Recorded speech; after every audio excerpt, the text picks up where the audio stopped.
বিদ্যুতের কি অবস্থা, কত ঘন্টা বিদ্যুৎ পান আমি জানি না। বিদ্যুতের 9,500 কোটি টাকা শুধু আদানি গ্রুপের বকে। এখন আদানি বলছে আমি কয়লা কিনতে পারি না, আমার জ্বালানির সংকট, তোমরা টাকা দাও না, বিদ্যুৎ কম নিবা। কিছু করার নাই। এখন মানুষের বিদ্যুৎ বিল তো বকেয়া নাই। জনগণ এখন রোহিঙ্গা নিজেরাই হয়ে গেছে, রোহিঙ্গারে আশ্রয় দিয়ে নিজেরাই রোহিঙ্গা হয়ে গেছে।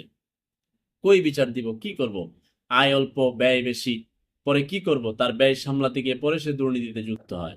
ওই উপরের লেভেলের দুর্নীতির কারণে নিচের লেভেলের দুর্নীতি হয়। মানুষ তো বাঁচতে হবে, মানুষের তো কষ্ট হচ্ছে রে ভাই। আগের সরকার এর বিরুদ্ধে মানুষ এত যে নেমে পড়েছে, তাদের অপশাসন, দুঃশাসন, পাশাপাশি সবচেয়ে বেশি ছিল দ্রব্যমূল্যের ঊর্ধ্বগতি, বিদ্যুতের ঝামেলা, শিক্ষায় ঝামেলা, চাঁদাবাজি। মানে সবকিছুর বিপরীতেই তো এই জনরোষ, সেই গণ অভ্যুত্থান। এখন অদূর ভবিষ্যতে যদি এগুলো চলে এবং কোন সরকারের মাধ্যমে এগুলো চলে, তাহলে সেই সরকার কি টিকে থাকতে পারবে? পারবে না তো।